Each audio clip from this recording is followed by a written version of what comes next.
Kā palielināt fiziskās aktivitātes ikdienā? Jāsaka tā, ka jāsāk ar pašu mazumiņu.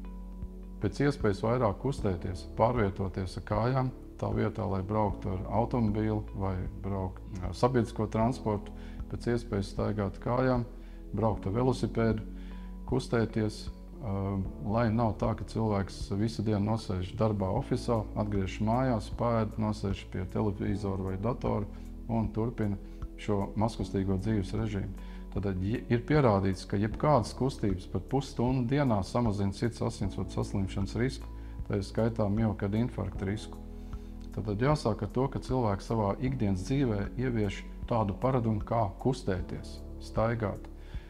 Kam patīk nodarboties sportu, protams, arī šī lielākas aktivitātes fiziskā slodze ir vajadzīga un nepieciešama. Tā var būt nojošana, skriešana, peldēšana, riteņbraukšana, kāpšana kalnos, ja patīk turisms, laivošana, ja, jebkādas kustības, ar kuras palīdzību cilvēks arī nedaudz palielina sirdsdarbību un trenē sirds un asinsvadu sistēmu. Starptautiskās rekomendācijas saka, ka nedēļā vajadzētu vismaz 150 līdz 300 minūtes fiziskas aktivitātes, lai samazinātu sirds un asinsvadu slimību risku. Gribu uzsvērt, ka fiziskā aktivitāte bieži vien tieši vairāk nekā medikamenti samazina šo slimību risku.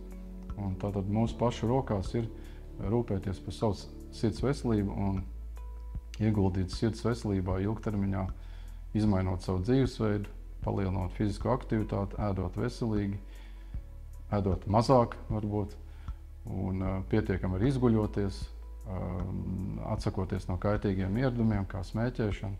Tādā veidā šis sirds veselība ir komplekss pieeja, lai mēs uzlabotu savu dzīves kvalitāti un dzīves ilgumu.